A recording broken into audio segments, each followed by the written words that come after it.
This feels sort of from. My hair used to be that long. My hair, and my mom would cut it, and then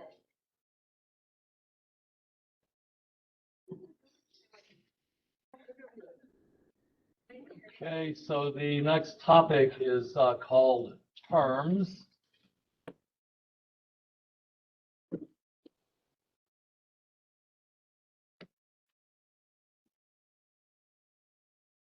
And it's kind of just a list of words that require you to memorize them, but I'll do my best to give you explanations that help the rote memory make a little more sense.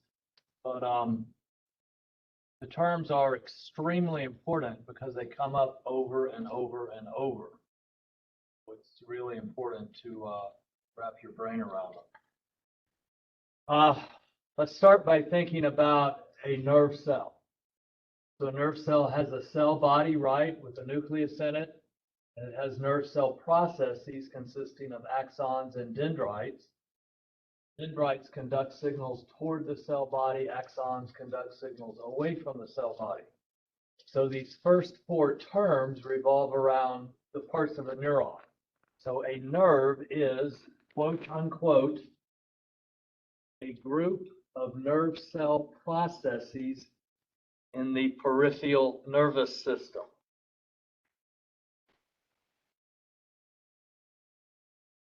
A group of nerve cell processes in the peripheral nervous system.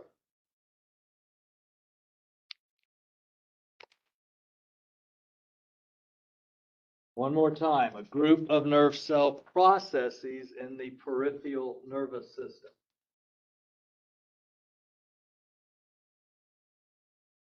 Now, for a little perspective, if you go back to the day we talked about characteristics, we started with a picture of my elbow and the biceps brachii, and a nerve innervated the muscle, and the nerve stimulated the muscle. Okay, we had irritability and contractility.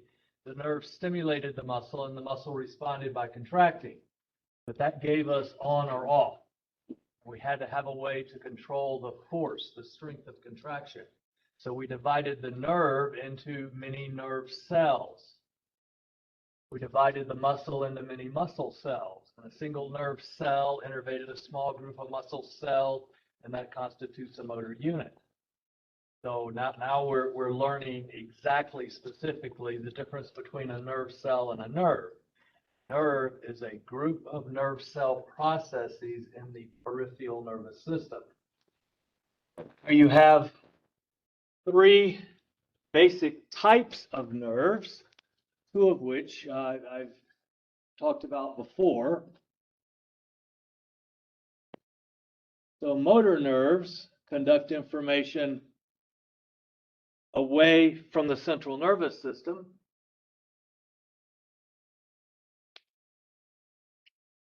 So you could picture signals originating in the frontal lobe that innervate the muscles of the arm or the leg to throw a ball, kick a ball, whatever, while sensory nerves conduct signals to the central nervous system. So when you kick the ball, you're going to feel it.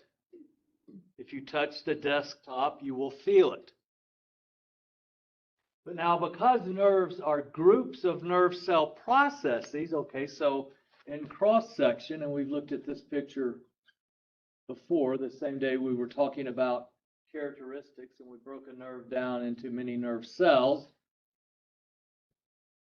So some of them, and there'd be thousands of them in there. Some of the nerve cell processes might be conducting information toward you, and others would be conducting information through the plane of the board into the room next door. So we can have mixed nerves. And they're conducting, in other words, some of these processes are sensory, some are motor. The nerve overall is mixed because some of these processes are sensory, some are motor. And many of the nerves in your body are mixed. In other words, the same macroscopic structure that you can see in the cadaver sends motor signals to a muscle or a gland. And in that same nerve, you have processes running the opposite direction that allow you to feel what's going on.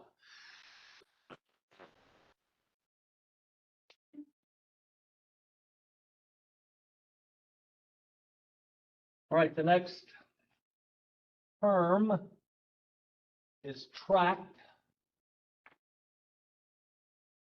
A tract is a group of nerve cell processes in the central nervous system.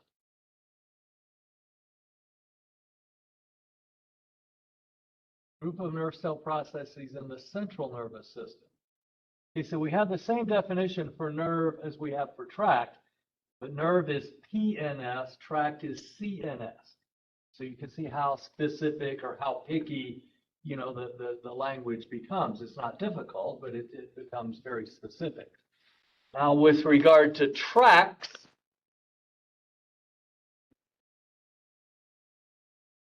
the type of tracts depends on whether we're in the spinal cord or the brain. So in the spinal cord, we have ascending tracts versus descending. So named because the ascending ones go up the cord and the descending ones go down the cord.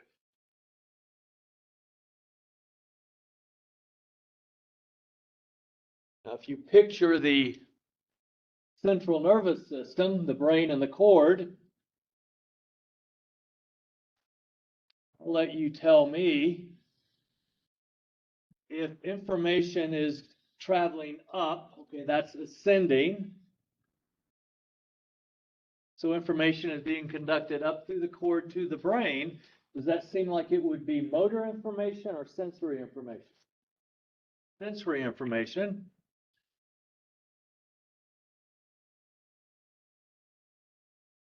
Sending up. Sensory motor is down the cord.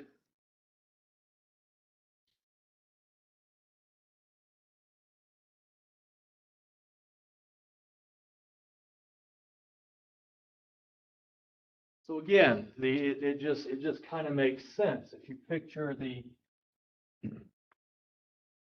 brain, I think you already know that the frontal lobe is the motor lobe, the parietal lobe is the sensory lobe. So if we're going to send the signals to the legs to kick the ball, they originate in the frontal lobe. They have to travel down the cord and go out into the muscles of the leg to kick the ball. You feel the ball when you kick it. Those are sensory signals that originate in the toe or toes. They travel up the leg to the parietal lobe where you perceive the sensation of kicking the ball. In the brain, have different categories of tracts.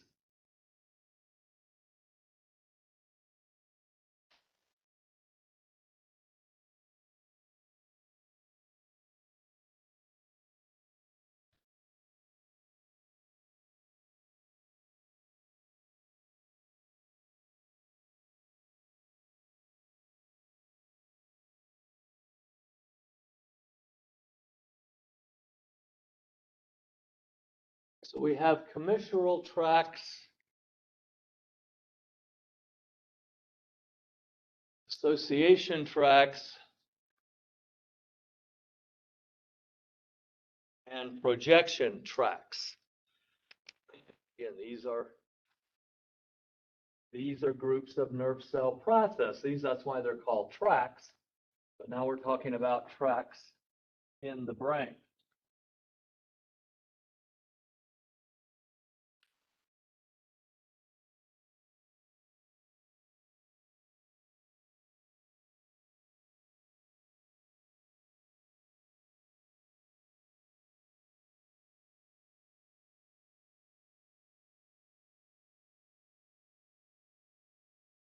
All right, commissural tracts conduct signals between the right and left cerebral hemispheres. I want you to draw a little bit from Psych 101 class. So the big, complex, modern part of the brain is the cerebrum. You have a right cerebral hemisphere and a left cerebral hemisphere. Now, if the names of the lobes correspond to the names of the bones, is anterior, as you look at the picture, is anterior on your left or your right? How do you know it's the left? You're right. I mean, you're correct. The frontal lobe, frontal bone is anterior. The occipital lobe, occipital bone is posterior. So if anterior is on your left as you look at the picture, are we looking at the left or the right cerebral hemisphere? The left hemisphere. And we don't see the right hemisphere. We'd have to be in the other room looking this way. We can see it if we use a couple of different pictures. This is a picture that's actually intended for a different purpose, but you can see the and it is a view from the front anterior. You can see the two hemispheres, and you can see this space between the two hemispheres. Then another way that you can see two hemispheres is to do a pure coronal section.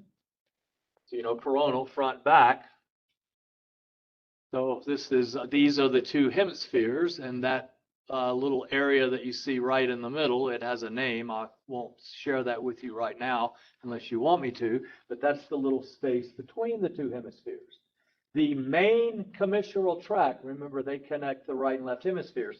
The major commissural tract is the corpus callosum. It's the major commissural tract. Connecting, and again, connects your right and left hemispheres.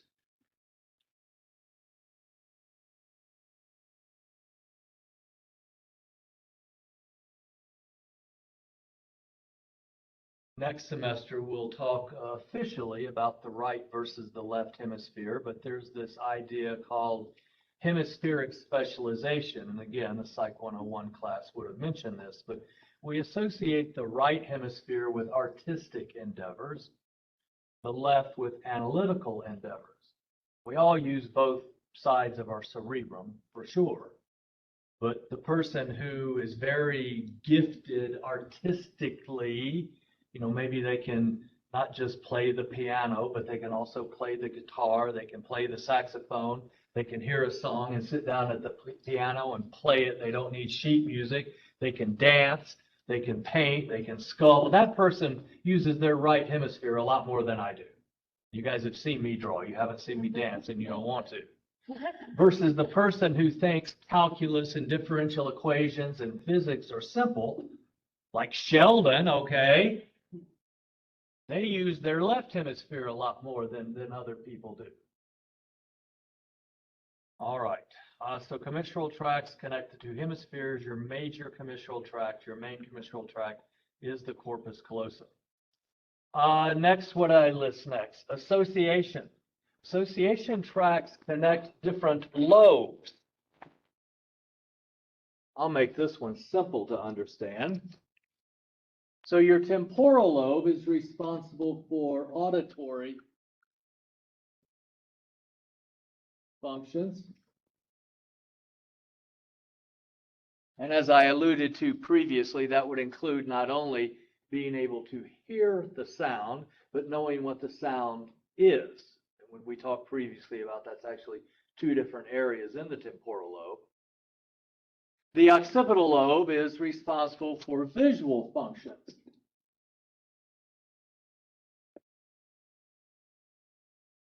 And kind of like the temporal lobe, it's not just being able to see something. Yes, I see that. Well, what is it? I have no idea. Make it multiple choice. Is it a dog, a fire truck? Larry, I don't know. I see it, but I don't know what it is. Those are different parts of the occipital lobe. Anyway, so I'm going to make a sound, and your temporal lobe is going to allow you to hear it. and to know what the sound is, that information is going to be conducted to your occipital lobe and create a visual image that corresponds to the sound. Now, I regret that I'm being recorded as I do this, but I am. What visual image did you get? Dog. Nobody saw a fire truck. Nobody saw a cat. Everybody saw a dog.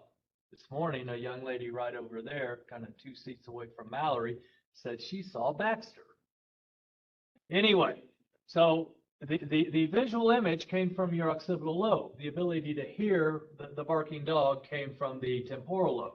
So it was a projection tract that allowed communication between the temporal and occipital lobes. So that one's pretty easy to understand. The whole hearing thing is really kind of wild. So if I say something, close the door. It takes one part of your temporal lobe to hear me say that. It takes another part of your temporal lobe to know that that was human speech. It takes another part of your temporal lobe to know that the words I spoke were close the door. And it takes a part of the parietal lobe to know what that means. So now think about a 2-year-old. They hear you say, close the door, but they probably don't know what it means.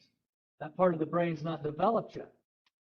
There are several parts of the brain that aren't developed when we're born. There's a part of the brain, and I'll spare you the name of it today unless you just want to know, but it's way up here, the anterior-most part of the frontal lobe, and that part of the brain is not fully developed in people until they're 21 or 25 years old.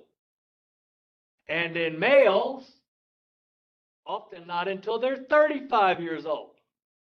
And I've had female students in this room and tell me their 45-year-old husband still didn't have that part of the brain working right. You don't believe it ever develops in some men. And then while we're talking about interesting things, you must admit that's kind of interesting, but so think about that. Imagine the parent trying to tell their 18-year-old, I wouldn't do that. Oh, Mom, Dad, you don't know what you're talking about. I'm grown. I'm 18. Yeah, you think you're grown. You just wait. Another 10 years from now, you're going to realize how not grown you were when you were 18. But again, speaking of interesting things like that, there's a lady, I forget her name, but she's a neuroendocrinologist, and she studies the effect of testosterone on the embryonic brain. And her work is not an opinion. I'm going to write a book, sell it, make money. Her work is published in the literature, so it's peer-reviewed, it's legitimate work. And she has demonstrated that testosterone in the embryo destroys parts of the brain that we stereotypically associate with loving and nurturing. And she suggests that this might explain some of the differences between mom and dad.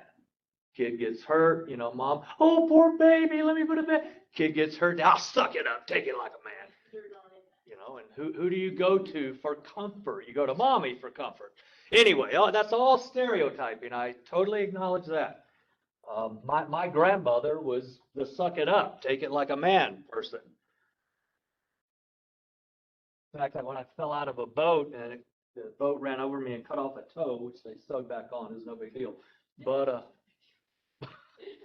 my mother was going ballistic, and my grandmother said, in her southern accent, Al, I think you need to come here, honey, and take a look at Larry's foot. I think he might need to go to the hospital. I think he might. My grandmother, cool, calm, and collected. All right, projection tracts, the last type. They connect the cerebrum to inferior parts of the brain. Connect the cerebrum to inferior parts of the brain. Now, the word inferior is anatomically below. So if you simply look at the picture, we could be thinking about pathways, tracks between the cerebrum and the pons, or between the pons and cerebellum, or between the pons, the cerebrum and the medulla oblongata. And there are many other parts of the brain that are anatomically inferior to the cerebrum. We don't see them in a picture like this. But the word inferior is also intended to have another meaning right here, and that is in an evolutionary sense, or a complexity sense, or a functionality sense. So those two things you see there that are very inferior, the pons and the medulla oblongata, those are very primitive parts of the brain. Guppies, goldfish, lizards, salamanders, they have a pons and medulla oblongata. Those are the parts of the brain that make us breathe, make our heart beat, things like that. And that is why, as sad as it is, somebody can have a devastating accident and basically obliterate the cerebrum, or a stroke that basically obliterates the cerebrum, but they're still alive. And the doctors are trying to tell the person, oh, your husband isn't in there anymore, not in there, and they want you to pull the plug and, and donate the organs and whatnot. But he's breathing. He blinked at me. And these are all functions carried out by the parts of the brain that we share with lizards. There is no consciousness. All right, so tracts, groups of nerve cell processes in the CNS versus what do we call nerve cell processes in the PNS?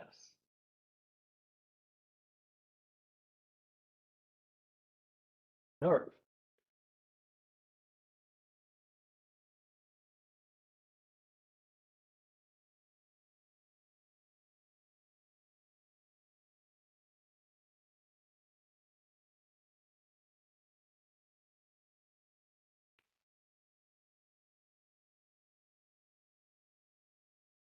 All right, next word, plexus.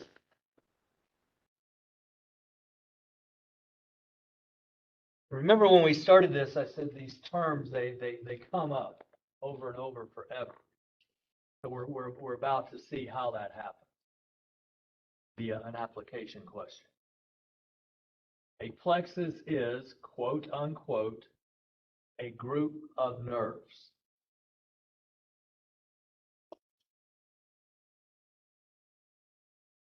A group of nerves.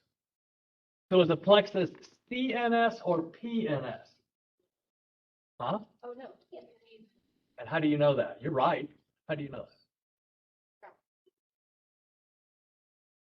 How do you know a plexus is PNS if a plexus is a group of nerves? Because nerves are PNS. Exactly. Plexus is a group of nerves. Nerves are PNS. So the plexus is PNS.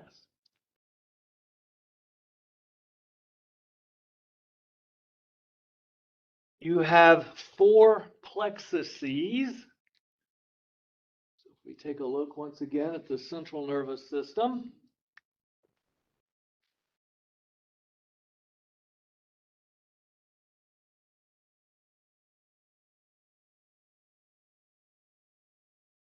You have a cervical plexus, a brachial plexus, a lumbar plexus, and a sacral plexus.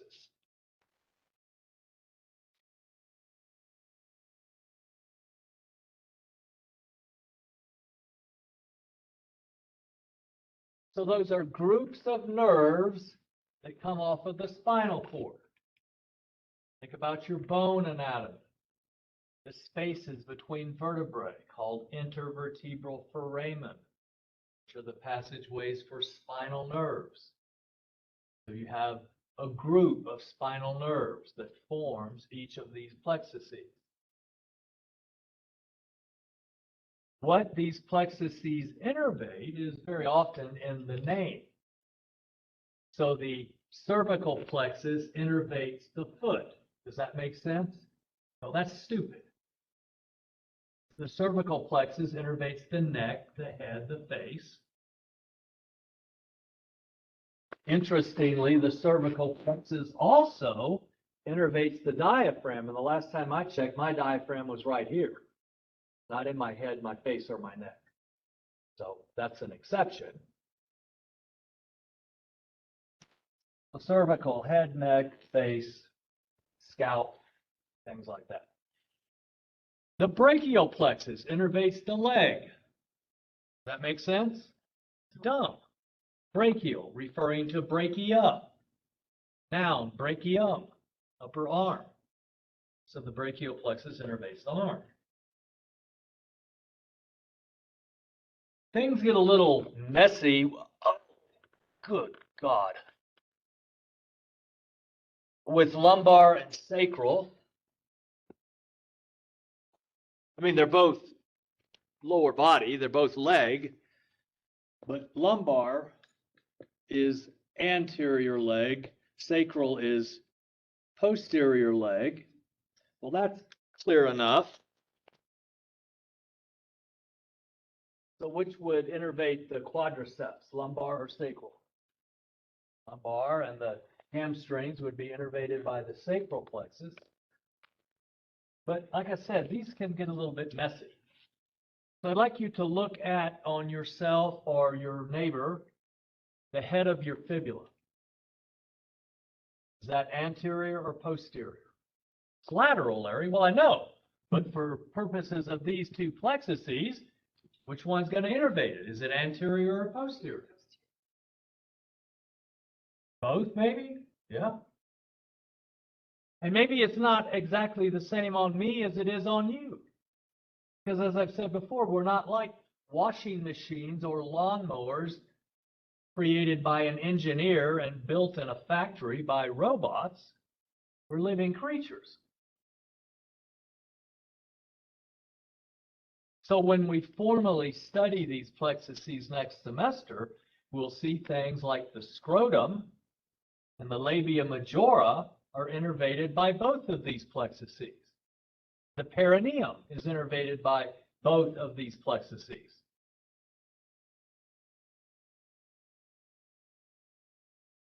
All right, last term, funiculus. A funiculus is a group of tracts in the spinal cord.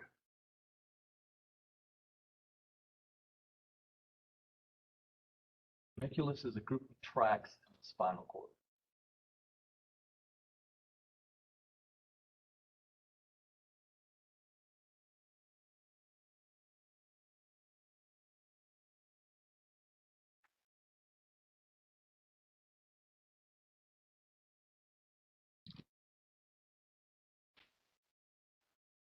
Okay, that takes us to the next page. Ganglia. Oh, did I skip? I skipped over those. My bad. Okay, so before we do nuclei and ganglia, remind me, what's a nerve? Nerve cells. Peripheral. Group of nerve cell, what, Raquel? Nerve cell processes. Group of nerve cell processes in the peripheral nervous system. A tract is a group of nerve cell processes, central nervous system. What's the other part of a nerve cell? Processes and body. Okay, so ganglia and nuclei are used for the bodies. So ganglia are groups of nerve cell bodies in the PNS.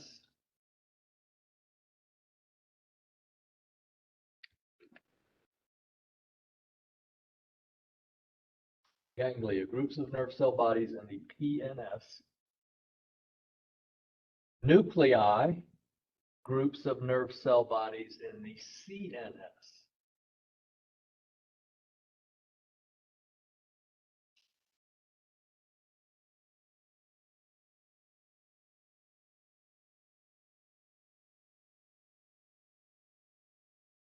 All right. Next page, action potentials.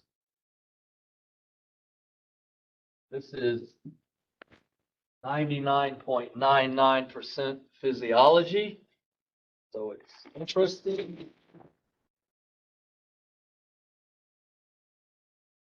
And it is to be understood, not memorized.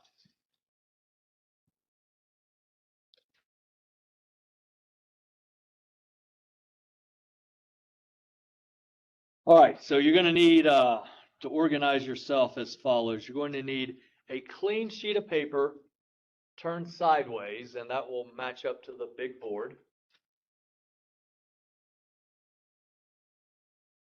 Then you're going to need a second sheet of paper that will be used for the small board. So on the small board, I'll have a graph or two or three. Then there'll also be some abbreviations maybe that I define, or some concepts that I define, and I'll write it over here, and then I'll have to erase it because I need the space for what comes next. But the big board is going to be a picture that moves from left to right over the course of the next however long.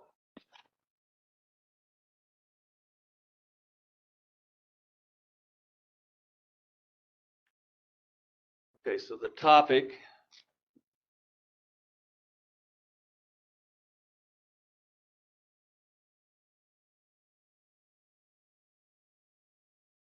potential. So bring to the tip of your tongue what you know about them. They're electrochemical signals. We talk about the nerve innervating the muscle, or the nerve cell process innervating a group of muscle fibers, irritability, contractility. That stimulus is an action potential. We know they're similar to electricity. We know electricity is the flow of electrons. Action potentials are the flow of sodium ions. So we've been there, done that. So, but what are they really?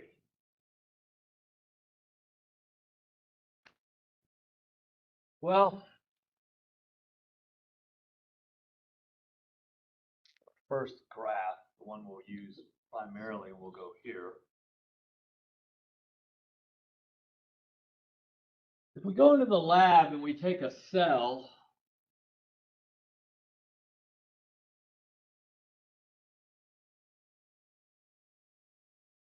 the nucleus so that it kind of looks like a cell.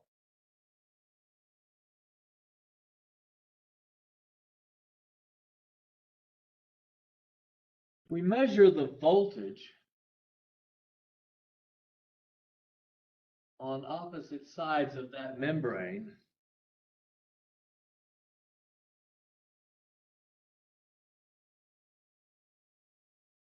We will see something called the voltage differential.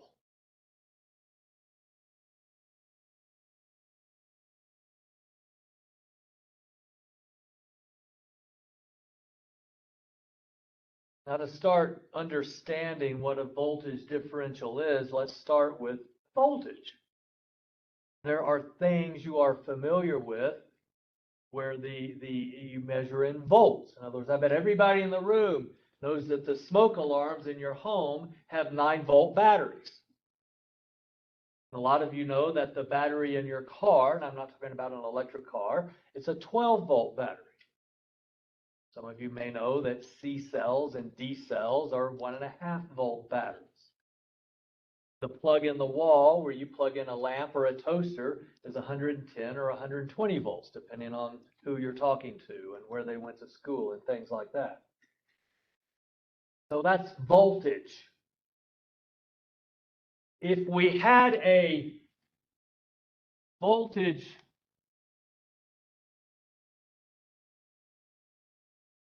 of 8 over there, the voltage of 6 over there, what's the difference in voltage between the two sides? 2. That's what a voltage differential is, the difference in voltage.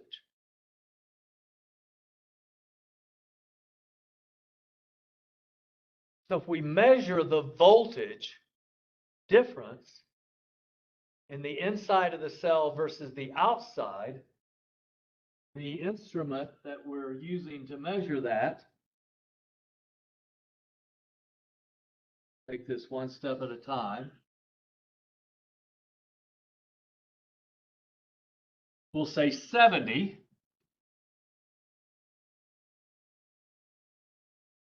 But I haven't given you the units yet. I mean, you know the units are going to have the word volts in it, but it's not even a full volt. So it's 70 millivolts. Now don't let that hang you up. You know about milligram. It takes 1,000 milligrams to equal a gram. Milliliter takes 1,000 milliliters to equal a liter. You could talk about a millisecond. It takes 1,000 milliseconds to equal a second. So it takes 1,000 millivolts to equal a volt. So what this is saying is 70 1,000ths of a volt. But we don't write it that way, just like we don't write how far I live from the school in inches. That'd be dumb. We use miles.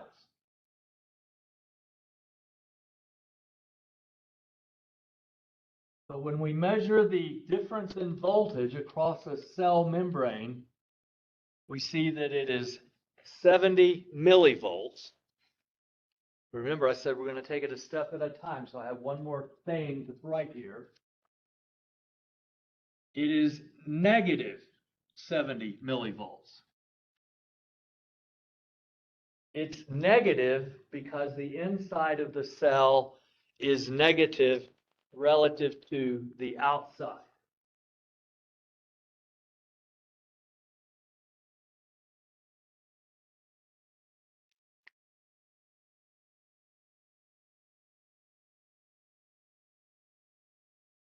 How negative is the inside relative to the outside?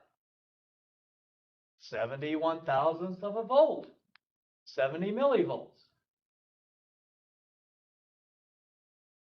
What do we have in physiology or in chemistry that could make the inside or the outside positive or negative? Can you think of some charged entities that exist in nature? Bigger than electrons. Ions. Sodium, chloride, potassium, bromide. So it is the distribution of positive and negative ions that create this voltage differential.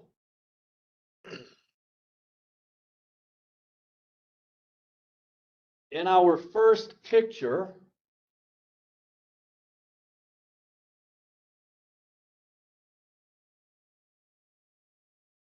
where the voltage differential equals negative 70 millivolts,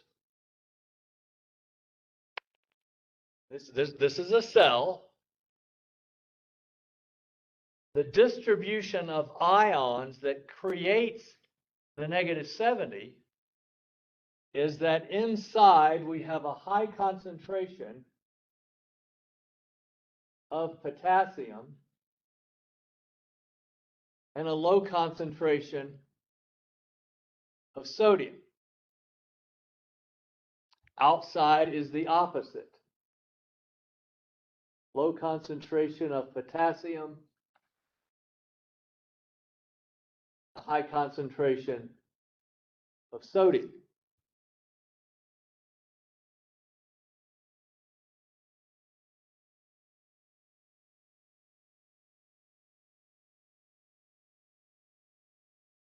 Remember I need to give the camera a minute to pick up the right board or the left board.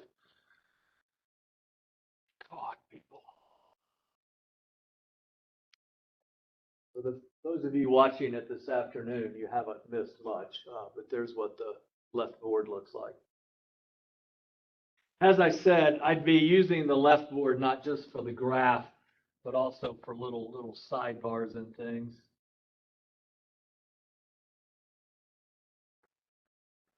Focus. So I want to talk about those brackets for a minute. Those brackets, they mean concentration in moles per liter. So you don't have to write all that. You can just use the brackets. Now you actually knew that before I told you, because you studied pH. And you know that pH is the negative logarithm of hydrogen ion concentration, and you use those same brackets, and you were told that they meant moles per liter.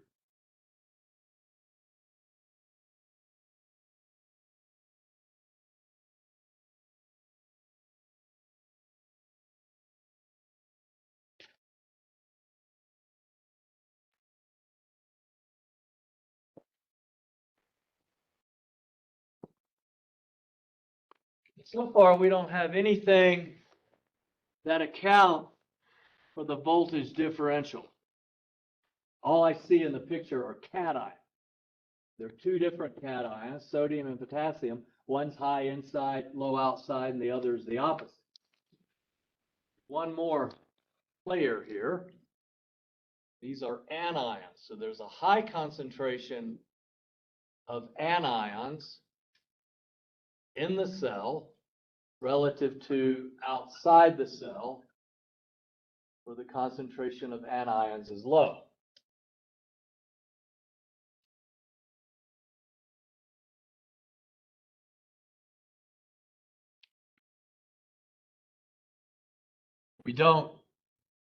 Typically we don't, and certainly not at an elementary class, break the ions out into which ones there are, because what they all share in common is they're all trapped inside the cell. They never go out. The anions are like Baxter when he's in the backyard. There's a fence. He can't escape. The sodium and potassium are going to be moving back and forth. The anions are stuck. They're always there, always high inside and low outside.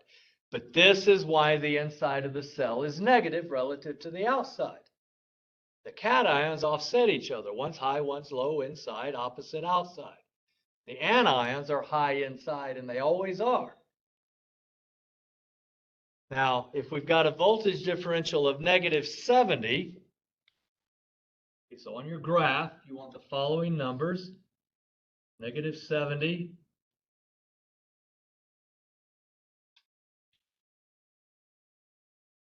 zero,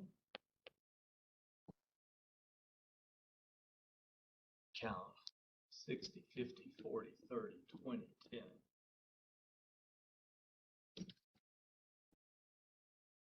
And then up here, +40. And there's one more number you need on your graph that's a little different and extremely important, so we show it in a different color. This is -55.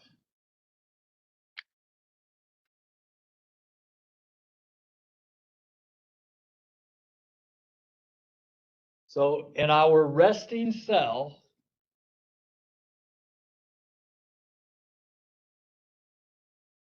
the voltage differential is -70 millivolts.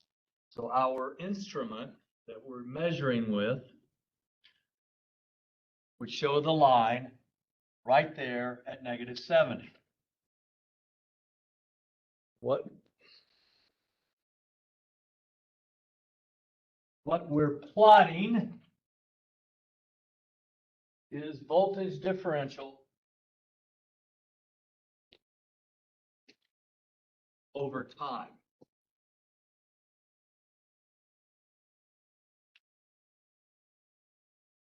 So right now, unless something happens, it's going to read -70. It's at rest.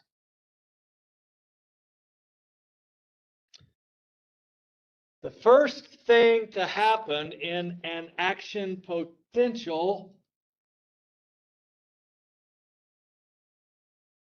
is called depolarization.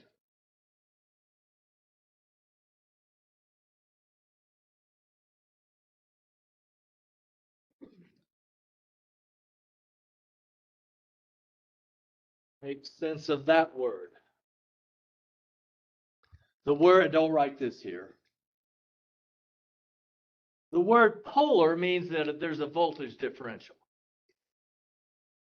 If polarity exists, there's a voltage differential.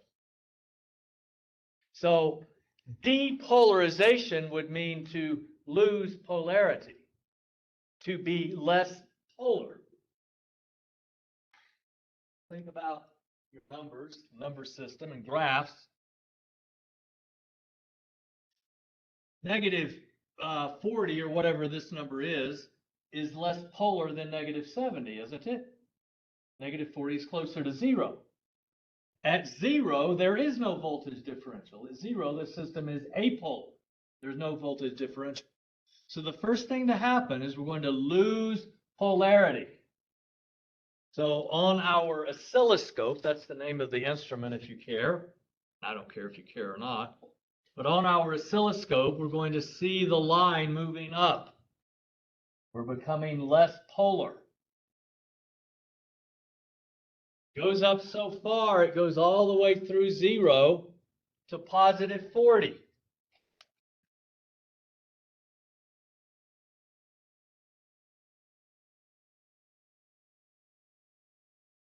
So in our next picture, which is a depolarized cell,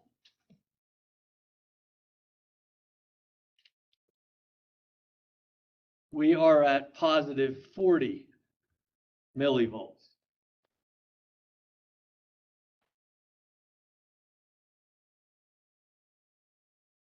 Just use numbers and charges. If the inside of the cell is negative 70 millivolts, 71 thousandths of a volt negative relative to the outside, what would have to happen to make the inside positive? A, something negative could move out of the cell. We know that doesn't happen because I've told you the anions are fixed. The anions are Baxter, trapped in the backyard. So that's not what happens. The only other thing that could happen is something positive comes into the cell. Okay? Is it sodium or is it potassium? Well, looking at concentration gradients, I'd say it's sodium. Sodium's high out here, low in there. Things diffuse from high to low. So that's exactly what happens. We get the influx of sodium.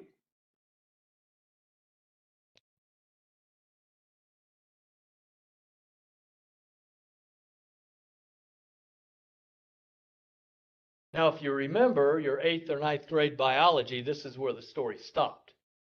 But in college, the story continues because you want me to tell you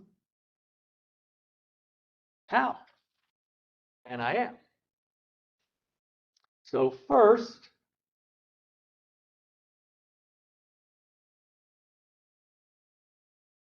through chemical gates.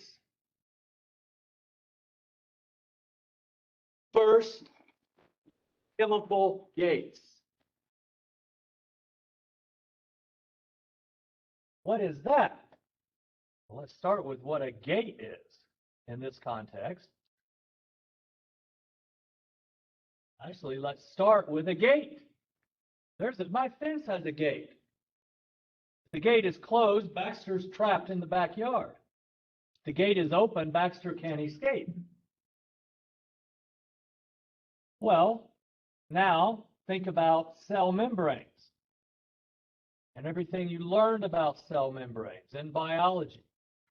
They're a phospholipid bilayer. They have cholesterol molecules and protein molecules dispersed throughout. There are 10, 15, 20 different examples of the different types of proteins found in the cell membrane.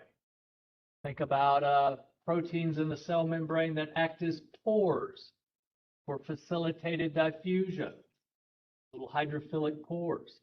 Think about proteins in the cell membrane like the sodium-potassium pump that move sodium and potassium back and forth through an uphill process. Active transport, sodium-potassium pump. Think about receptors.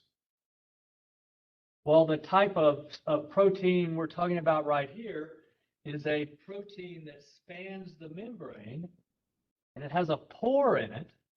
The pore can be opened or closed. So if the pore is open, things can flow through it. If the pore is closed, things can't flow through it. So it serves as a gate. It's a gate for sodium. Gate is open, sodium moves in. Sodium wants to move in because look, there's a high concentration of it out there.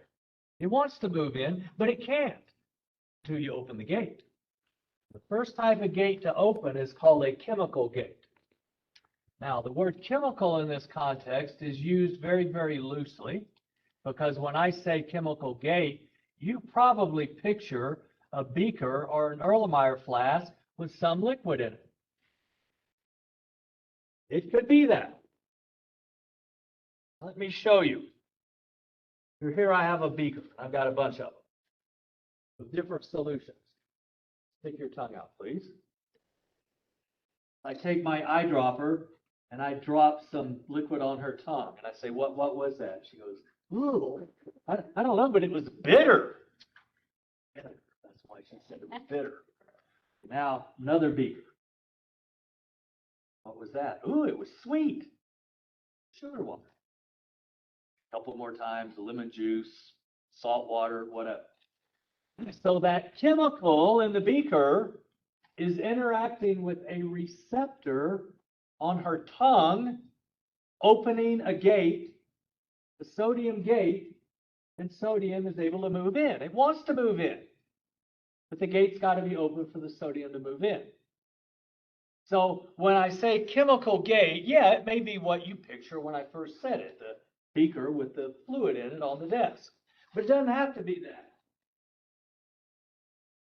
When light bounces off my shirt and you see me, what happens is the light bounces off my shirt and goes into your eye and interacts with receptors on a structure you've heard of called the retina. And that opens chemical gates, and you get a visual image of me.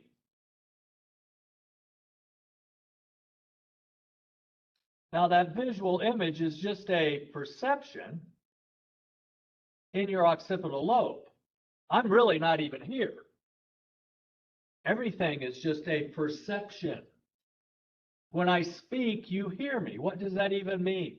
When I speak, I make the air move. As the air moves, your eardrum vibrates like the head of a drum. That makes a couple other things happen that ultimately open chemical gates. And a signal is conducted to your temporal lobe, and you perceive the sound. So no, if a tree falls in the woods and there's no one there to hear it, it does not make a sound. The sound is not a thing. The sound is a perception in your brain. Now, if a dog or a deer or a mouse is there, they hear the sound. But the sound is not a thing. It's just in your head. So again, I'm not even here. Just perceive me to be here. All right, so Now, the concept of chemical gates is self-clarifying over the course of the next few months. So how does the sodium get in? Well, first through chemical gates. Enough sodium either does or does not move in to depolarize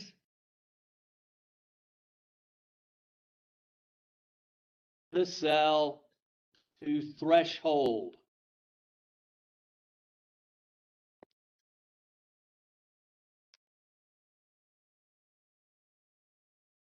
So these initial gates, the chemical gates, they let sodium move in, and you either do or don't have enough sodium move in to depolarize the cell to threshold. Threshold is negative 55. That's why I said it's so important and it's in another color.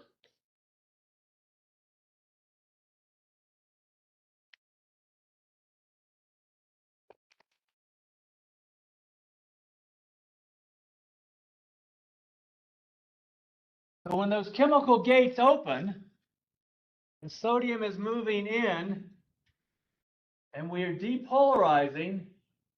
If we depolarize to negative 56, that's not negative 55, is it? That's not threshold. So we would return to rest. Threshold is all or none.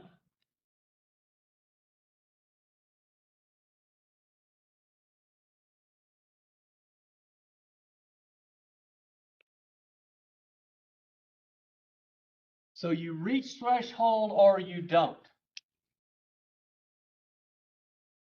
Negative 56, man, that's close, but it's not negative 55. 89%, 89.999%, that's still a B, because it's not 90. Okay, threshold is absolute. Threshold is like the lights in this room. There is no dimmer switch here. Lights are on or off. There's absolutely nothing in between. They are completely binary. So you reach threshold or you don't. There's no such thing as a strong action potential or a weak action potential or a kind of sort of, no. You had an action potential or you didn't. You reached threshold or you didn't. So the voltage regulated gates have to take us to threshold. If they don't, we're going to return to rest. So enough sodium either does or does not move into depolarize the cell to threshold. Secondly, at threshold,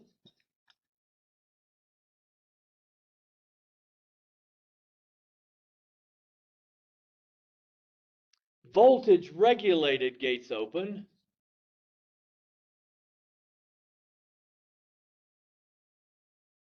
And the cell completes depolarization.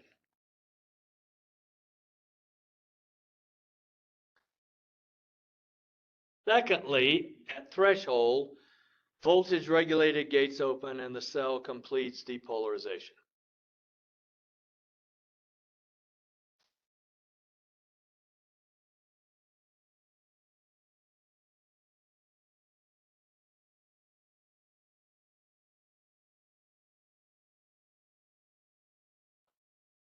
Way over there. Home, kitchen. 5 feet away, but it's way over there.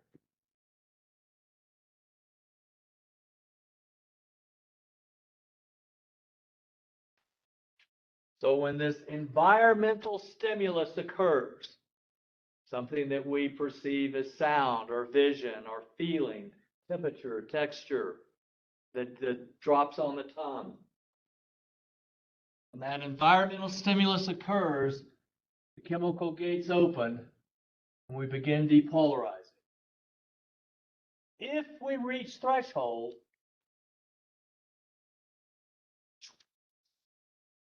we get an action potential. We don't reach threshold, we return to rest.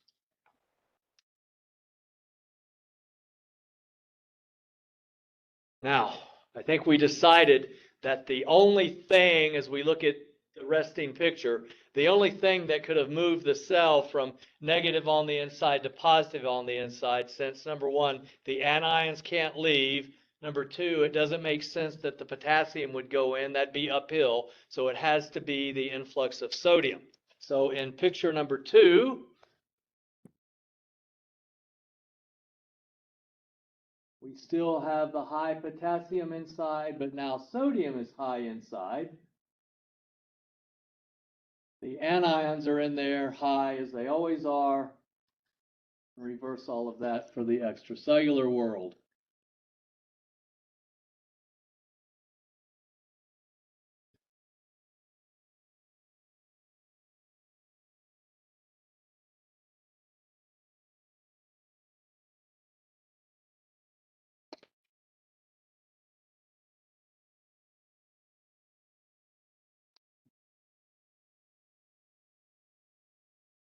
Okay.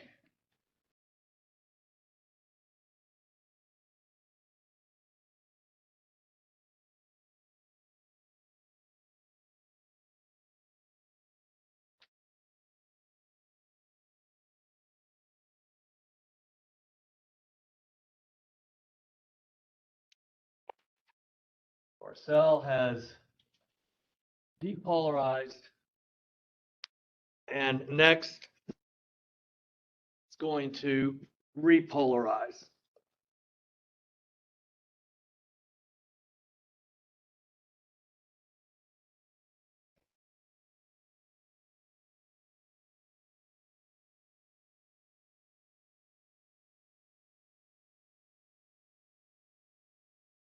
Repolarize. So that's the opposite of depolarize. Depolarize was going up, and repolarize is coming down, returning to rest. So in the repolarized cell,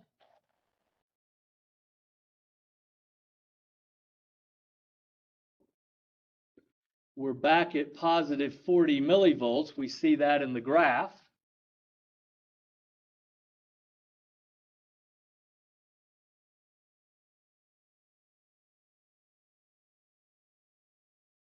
No. No. Where are we? Look at the graph. Tell me, we're back at what? We're back at negative 70. The pain reaches a point where I lose all cognitive skills. So what could happen to make the inside negative again? Something negative could go in, or something positive could go out. There's nothing out here negative to go in. The anions, remember, they can't move anyway, and they're not going to go low to high. So what could it be? It's got to be sodium or potassium goes out. Sodium's already moved. So it's potassium's turn. Now, repolarization is easy because we've reached threshold. So the whole all or none principle, it's not just depolarization, it's the whole action potential. So for repolarization, potassium moves out. That's it. It's through voltage regulated gates.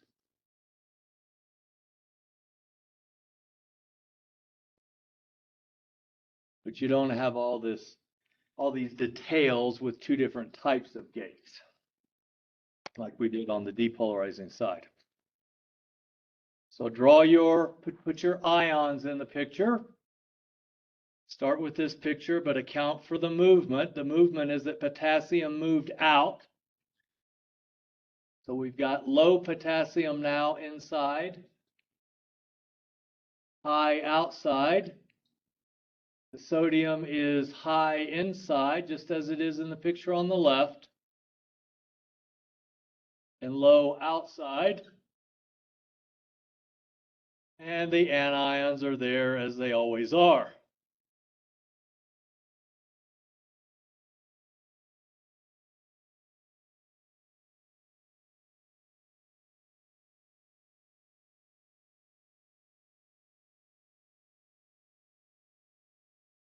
It looks like we're back where we started. Kinda, sorta. We're back at negative 70. We've got the two cations inside, one's high, one's low, outside they're opposite. We're not really back where we started, are we? Because the sodium and potassium are backwards. So if a cell undergoes an action potential, can it immediately undergo another action potential? Well, it's very complicated, and we'll see that in a minute. But for now, the simple answer is no. Because what's the first step in an action potential? Depolarization, which is the influx of sodium. We don't have any significant sodium out there. So typically what the cell has to do now is recover.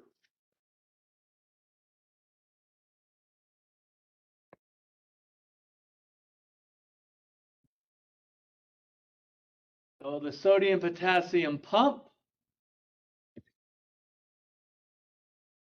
is going to run and move the sodium and potassium such that we're back where we started, completely, literally. High potassium inside, low sodium inside. Reverse those for the extracellular world, low potassium.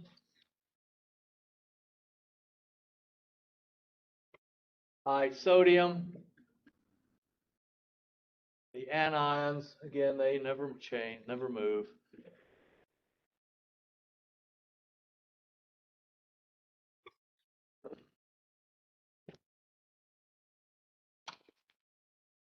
We're back at -7. Well, we were already back at -70, but we're back at -70.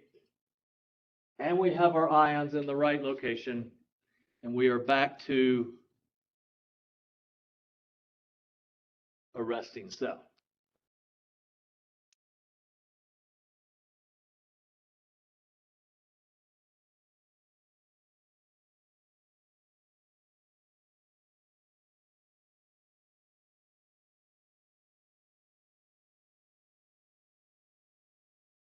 So in the simple world,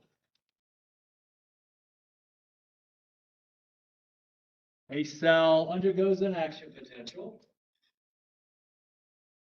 recovers, another action potential, recovers, another action potential, recovers. So recovery is not part of an action potential. Recovery occurs between action potentials.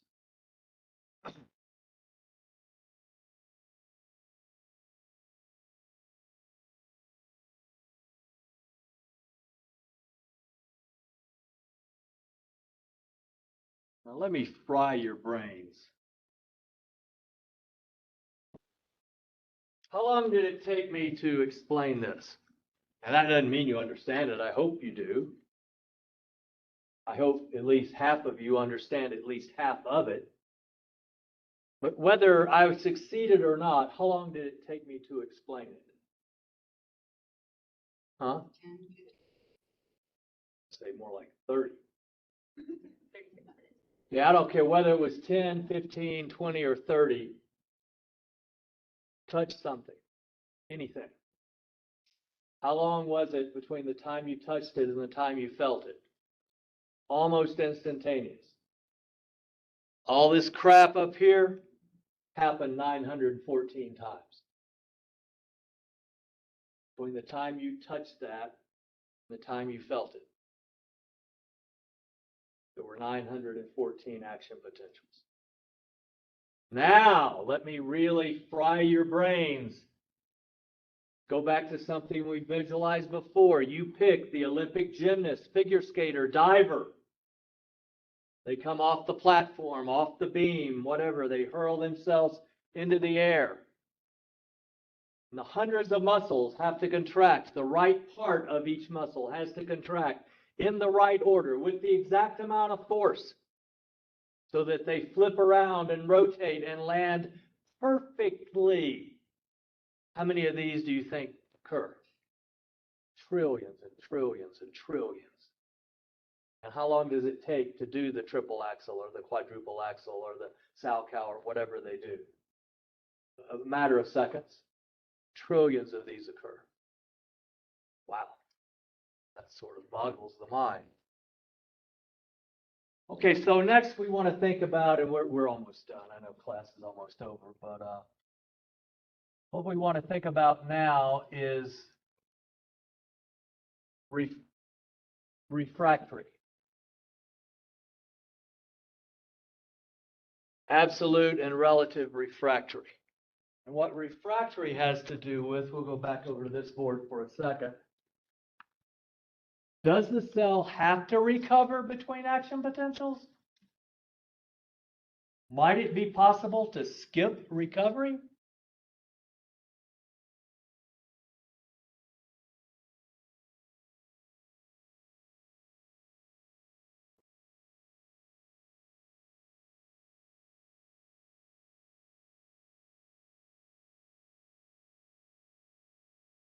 Oh, God. Somebody come and raise the damn bar, please.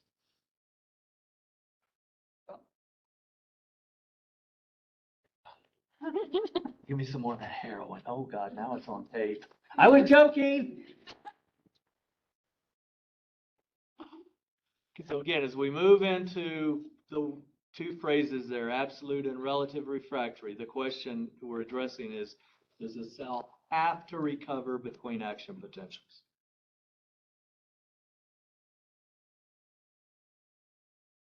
Huh? Well, it depends.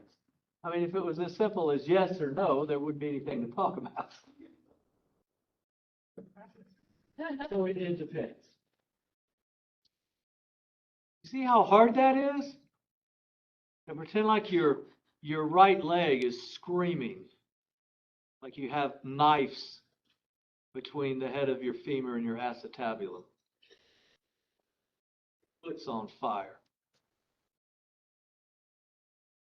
You don't have heroin. Tito's Rose. Tito's. You know, I need to get some Tito's. I don't have any. All I have at home is beer. Go to Costco. Beer's not gonna be enough right now. Like tequila shots, and then you won't feel it. Well, Mallory, you'll have to wait. I'm sorry. I love you, Mallory. You're just too young to drink. All right, absolute and relative refractory. So, does a cell have to recover? So, you know, could the cell have an action potential and just have another one without recovery?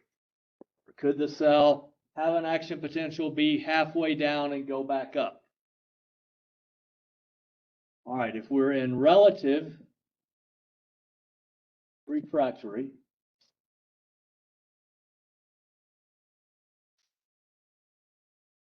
sodium gates are closed.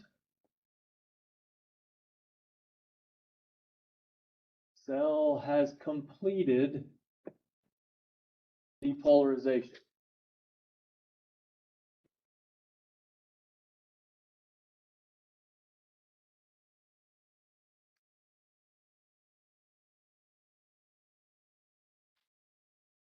So maybe it's right here. Completed depolarization. It might be able to go back up.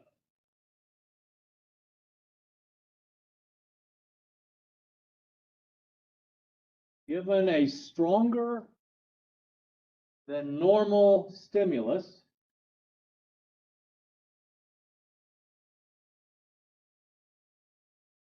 and some extracellular sodium,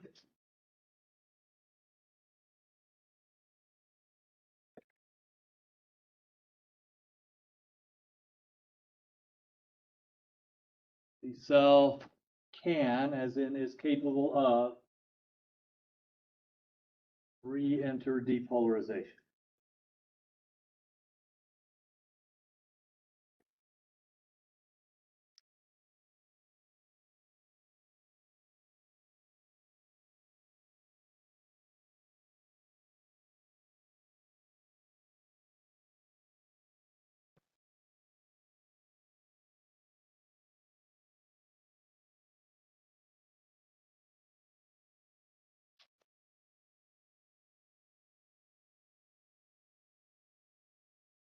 Sadly, through a lot of this video, I've been in space.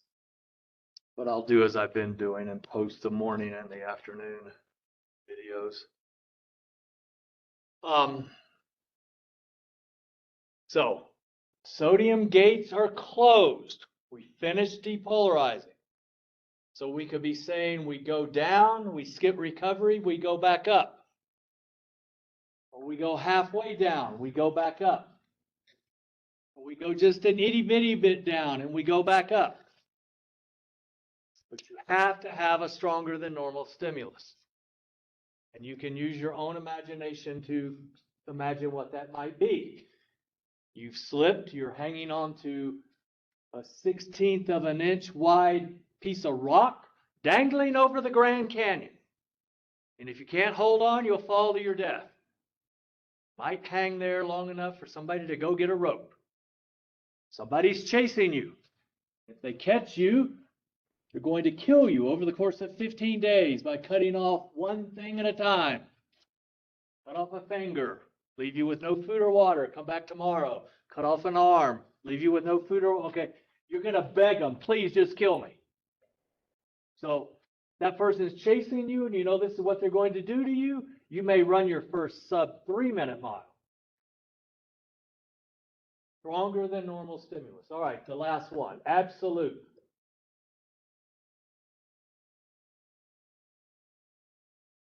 Now, if you think about the terms relative refractory, well, kind of sort of refractory. Absolute refractory, it is absolute, definitive. So in absolute refractory, the sodium gates are open. The cell is depolarizing. It is impossible to begin depolarizing. Again, it's so simple that it's stupid, but things have to be defined. Here's what we're saying with absolute refractory. Here's how simple it is.